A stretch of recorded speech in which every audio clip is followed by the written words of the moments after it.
I woke up this morning thinking I want to do a video response today, but I didn't know which video I wanted to do a video response to. There were a couple that seemed like, yeah, I might want to respond to those, but there wasn't any particular video that I thought, fantastic, let's go for it.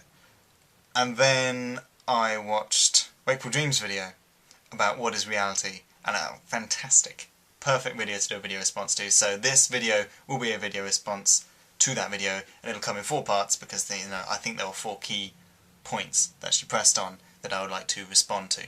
So the 4 things I want to talk about are: is Disneyland real? Is the YouTube community real? Is there reality? And this concept of shoulds. And this video is probably going to be really long because each of these requires some deal of thought, and I feel they were asked in a way which requires a little bit of explanation beforehand. So I think throughout the entire video you are conflating reality and genuinity, the difference between nothingness and something, and real life and the Truman Show. And that's where I want to get at, between the difference between reality and genuinity. When we're asking, is Disneyland real, what we're really asking is Disneyland genuine? Otherwise we wouldn't use Disneyland, we would use something a little easier, like, is this chair real? So if we're asking about reality in the does it exist sense, then that's probably not the question you're asking. You're probably asking, is Disneyland genuine? And whether something is genuine or not is based probably upon whether it serves the function that its appearance serves. Is that a genuine bee? No, that's one of those flies that looks like bees to scare off predators. Do you know what I mean? So that's kind of what I mean by that, and I'm going to argue from that perspective. Now, if something is genuine, what does it do? Well, it serves the function that its definition gives it. Now, what is Disneyland appearing to be? I would say a town, or a country. At any rate, what it's trying to do is it's trying to satisfy Maslow's hierarchy of needs, shelter, comfort, food, and all those sorts of things. And does it do this? Well, yes, it does. It does provide shelter, it does provide food, but it doesn't do it in a stable fashion. So yes, it is in some sense a town, and yes, it is in some sense genuine, but it's not stable. If you left it, if you just left it, and you didn't present it as some kind of theme park or whatever, then it wouldn't work. It wouldn't function as a town. Oh, here's this town, and you have to pay £100 a day to be in it, and we're going to bring all these people in, and it kind of works. It does kind of work, but there's nowhere to live. I think if you added housing to Disneyland, then it wouldn't work as a town. So maybe it works as a sort of place to commute to. So in that sense, I don't think Disneyland is genuine, and I think that's what you're getting at. And then there's the question of, is the YouTube community genuine? And this is in the exact same way of asking. So, does the YouTube community serve the functions of a community? Do our real communities serve the functions of a community? And there's no oogie boogie sort of real or not kind of question here. It's are our physical communities serving what we mean by a community? And does YouTube serve what we mean by a community? And it all depends on what your definition of what a community should do. I personally think that communities should have trade, and that they should solve some of Maslow's hierarchy of needs, which I think the YouTube community does, some of the higher rungs at the very least, and I think that real communities don't really do that. And that's kind of surprising, isn't it? But it's not the community that does that, really. It's the free market, and it's the government that kind of solves those problems, not community itself. Now, you can argue that the government came from some sense of community, but we can also argue that it didn't. You could go on all day about that kind of thing. So is the YouTube community or not? Well, it depends whether, how you define a community. Then I'd like to address your little comment towards Descartes, which I took great offence at. You said, I think therefore I am doesn't prove anything exists. You have to be very careful with your wording, because I'm going to jump on your wording here. Proving anything exists is the same as proving at least one thing exists. And I think cogito ergo sum does prove that at least one thing exists, because if there is thought, then there must therefore be a vessel for thought.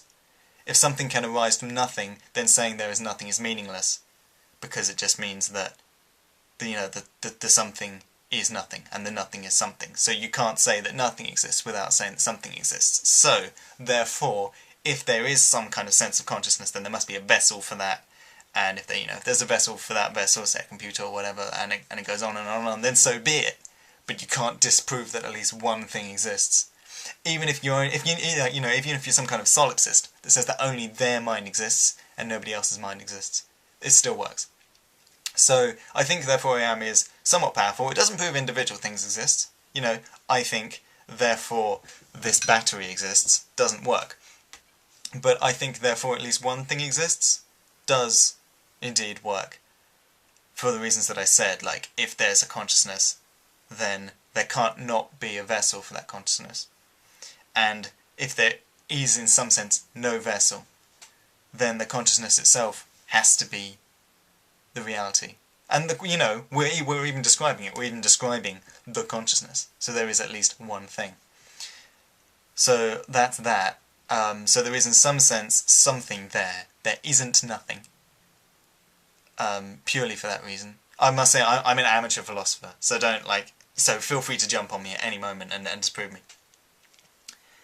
And then there was your last thing to do with why is everything how it kind of should be. And I think this is actually a personal thing on your front, because I've always been a big fan of individualism. And I think a lot of things are how they should be, but because that's how society deems them as most functional. If that's how campuses work, or if that's how the equilibrium position campuses are pushed in, because of, all the different monetary pressures from different places, then so be it. The original university was the one in Corinth, I think. I was talking about Diogenes in an early video. Well, that was, he hung out in, I think, what was the original university? Unless they had them in Egypt. I'm not too hot on my university history. But it's not the original campus town.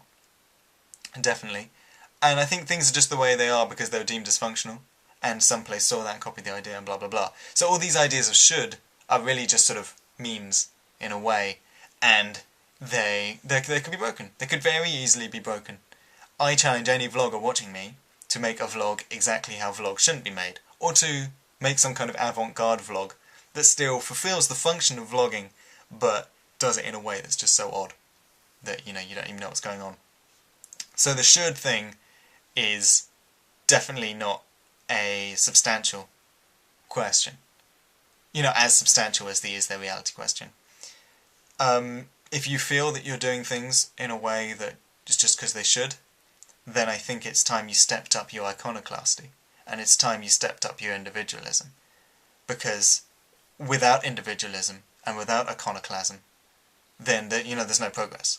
If everybody just did the same thing forever, then we would just do the same thing forever, and there wouldn't be any moving forward. So what you need to do is, if you're comfortable with how things are, then keep them how they are. But if you feel that everything shouldn't be how it should be, if you know what I mean by that, then take the step. Be the change you want to see in the world. It was Gandhi that said that? I think it was Gandhi. So that's that response. I'm surprised I did it mostly in one take. So I guess I'll see you tomorrow.